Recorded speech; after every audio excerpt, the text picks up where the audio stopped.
Bonjour, c'est Renaud de coursdegolf.net. Bienvenue dans cette nouvelle vidéo. Je me trouve ici sur mon trou préféré, d'un de mes parcours préférés. On est à Torre Quebrada. Si vous me suivez, vous l'avez déjà vu pas mal ce parcours. Et si vous êtes abonné à ma newsletter, et je compte sur vous pour vous abonner, il suffit de cliquer sur le lien comme je le dis à chaque fois, dans la description et abonnez-vous à ma newsletter. Vous aurez toutes les vidéos privées que je ne poste pas sur YouTube. Donc si vous êtes abonné à ma newsletter, vous connaissez déjà ce trou numéro 11 de Torre Quebrada. Alors, dans cette vidéo, je veux vous parler de 3 points pour vous donner un backswing assez simple. 3 bonnes idées. On ne peut pas penser à tout, bien sûr, des conseils, il y en a des milliers, mais 3 conseils qui m'aident beaucoup en ce moment pour retrouver un backswing plutôt facile, plutôt instinctif, plutôt solide, je dirais. Et vous allez voir que c'est assez simple. Le premier de ces points-là, et j'en ai déjà parlé si vous avez vu la vidéo, je ne sais pas si j'ai encore posté, la vidéo sur l'utilisation du poids du corps de manière à avoir les mains légères. En fait, la première chose à comprendre, pour moi, dans le swing de golf, et particulièrement le démarrage, qui est toujours un petit peu compliqué de démarrer un swing. On ne sait jamais trop comment démarrer. Est-ce que je démarre par les mains, par les bras? On entend beaucoup de conseils. Et certainement d'ailleurs que si on compte un petit peu la perception des uns et des autres, c'est jamais la même chose. Et même vous-même, si vous avez à peu près le même swing d'un jour à l'autre, on n'a pas toujours les mêmes sensations. Eh bien moi, une sensation sur laquelle, enfin c'est plus qu'une sensation, c'est un élément physique sur lequel je m'appuie de plus en plus, et ce depuis quelques années, et ça m'a énormément aidé dans mon jeu de golf, ça m'a surtout aidé pour être plus régulier dans mon jeu, eh bien c'est de démarrer mon geste avec le poids du corps, de vraiment sentir que c'est le poids du corps ici qui démarre mon geste. Vous voyez que je cherche à avoir les mains relâchées, les mains légères, et je cherche juste à démarrer mon geste avec le poids du corps. Et ça m'évite de partir trop avec les poignets. Parce que je sais ce que c'est quand on a beaucoup de questions dans le swing, on est souvent ici à se demander mais où est-ce qu'il va le club? Déjà, où est-ce qu'il va? Ne vous posez pas trop cette question, laissez-le aller où il a envie d'aller, du moment qu'il est agréable à déplacer et que c'est votre corps qui lui impose. Ce n'est pas moi qui ai la décision de le faire. Si je décide d'entamer une rotation accès comme ça avec le poids du corps, eh bien vous voyez que le club réagit. Je vous donne une image. Vous voyez les grues, ces grues là, eh bien, les grues ont une flèche comme ça, et puis ils ont un contrepoids de l'autre côté, un espèce de gros bloc de béton. Eh bien, vos bras, c'est la flèche, et votre corps, c'est le bloc de béton.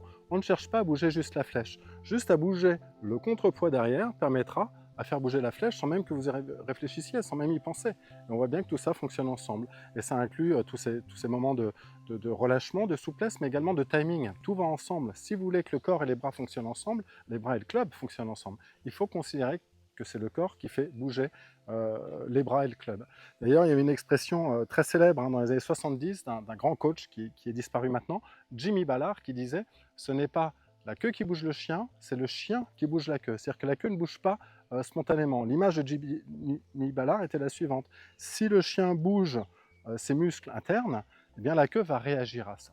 Eh bien, j'aime bien cette image, et c'est la première chose. Et c'est ce qui va vous permettre d'avoir un backswing léger, sans trop de réflexion, et puis qui se place un peu tout seul surtout, en ayant cette impression de ne pas avoir trop de responsabilité de la décision de ce que fait les bras et le club.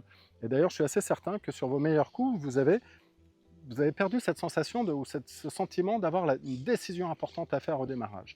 Donc c'est la première chose. Lorsque je démarre mon geste, je veux le démarrer avec le corps. Je veux le démarrer ici, vous voyez. Ça, c'est mon premier conseil. Je vous en ai promis 3. Le deuxième conseil, parce qu'il faut quand même avoir une image, même si pour moi c'est une image passive de ce que fait le club autour de vous, vous devez juste le ressentir, juste être capable de le ressentir. Et là c'est un conseil que tout le monde dit depuis toujours, mais plus on est dans la technique, bien souvent on s'éloigne également de la simplicité, de l'évidence. C'est cette gâchette. Cette gâchette, si je prends une balle, je l'envoie comme un ricochet par exemple. J'ai fait une vidéo, vous êtes nombreux à m'avoir dit dans les commentaires, dites-moi d'ailleurs dans les commentaires ce que vous pensez de mes conseils. Une fois que vous les avez faits, vous les faites devant l'écran, ça me fait très plaisir de les lire et ça m'inspire beaucoup pour la suite. C'est très important pour moi, donc ça me fait plaisir de les lire. Si je lance ici une balle à la main, vous voyez bien que le seul vrai contrôle, en tout cas le seul sentiment qui me rassure, c'est cette sensation de maintenir la balle ici. Et bien, si vous lancez une balle à la main comme ceci, et qu'ensuite vous prenez votre club à la main, bien, vous allez sentir que cette gâchette est dominante. C'est obligatoire, je n'ai pas envie d'avoir le pouce ni d'avoir une main comme ceci. Je sens cette gâchette. Et vous pouvez d'ailleurs vous entraîner ici, à avoir cette sensation de ricochet, ça vous donne une évidence. Une évidence. D'ailleurs, lorsque je fais ça, si je veux juste frôler le sol comme je viens de le faire, bien, vous voyez que c'est une vraie évidence. Et à aucun moment, si vous le faites, à aucun moment vous pensez où le club doit passer. La seule chose qui vous intéresse, c'est de frôler le sol. Je vous assure que c'est largement suffisant déjà pour avoir un bon backswing. Vraiment, c'est très important. Ne mettez pas en une image technique un peu complexe, qu'on n'arrive pas à percevoir, avant la sensation et avant l'évidence. L'évidence est très importante. C'est d'ailleurs un des problèmes du golf, c'est que on a tendance à oublier l'évidence parce qu'on est noyé sous ces conseils techniques. Donc je me mets en place. Première chose, je veux avoir le contrepoids ici, le poids du corps qui fait contrepoids et qui me permet de bouger le club. Vous voyez l'image de Jimmy Ballard, le chien qui en remuant ses muscles du corps, engage une réaction de sa queue. Et bien c'est la même chose ici. Si le golfeur met en place une rotation ici simple et axée, alors forcément les bras et le club vont réagir. Et il ne peut pas mal réagir. Il réagira beaucoup plus mal si c'est vous qui cherchez à lui imposer quoi que ce soit. C'est très important ce que je vous dis. Ça donne une sensation d'abandon, de lâcher prise, mais une sensation agréable de relâchement, de rythme et de timing. C'est-à-dire que tout fonctionne ensemble, de coordination si vous voulez.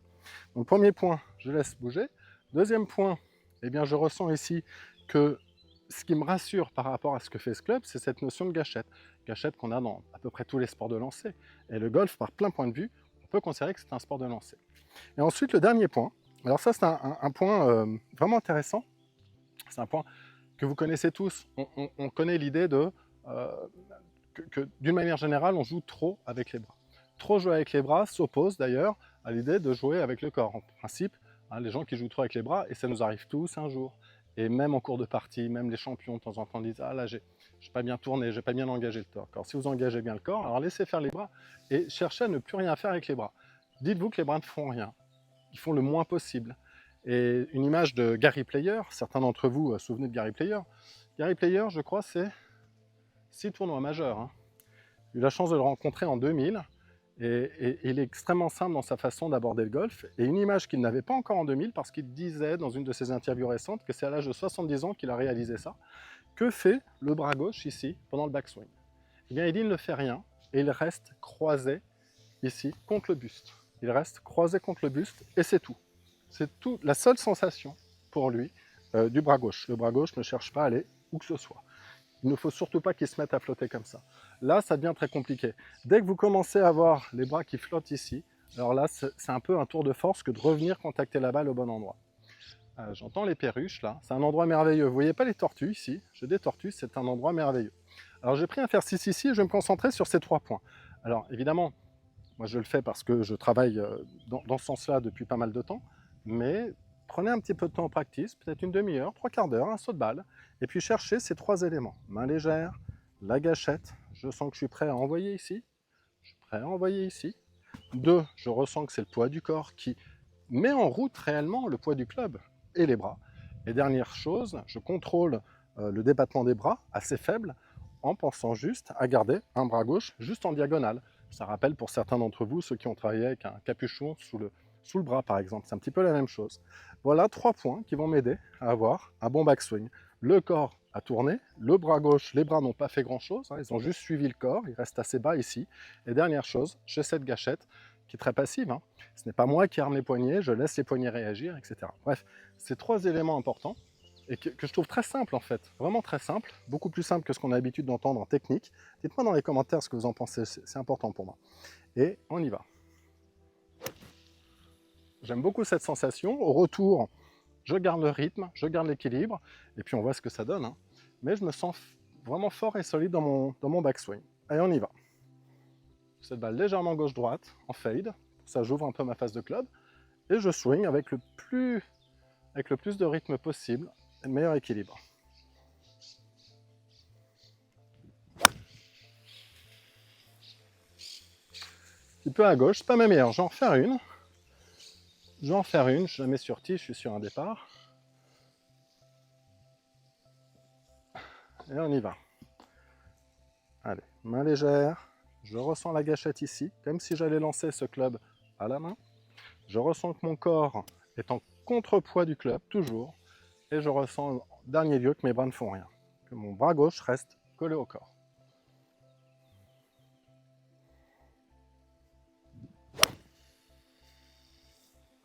Ah, c'est bien meilleur. Je suis content avec ça, j'espère que ça va vous éclairer, j'espère que vous allez comprendre quelques petites choses, en tout cas comme moi je l'ai bien compris. Puis ça aide aussi beaucoup de mes élèves, donc je suppose que vous avez vraiment intérêt à essayer de réfléchir comme je vous l'invite à le faire dans cette vidéo. Et encore une fois, je vous retrouve dans ma newsletter, ça me fera plaisir que nous gardions contact et que je puisse vous envoyer toutes les semaines une nouvelle vidéo qui sera en avant-première de YouTube ou même qui ne sera jamais diffusée sur YouTube.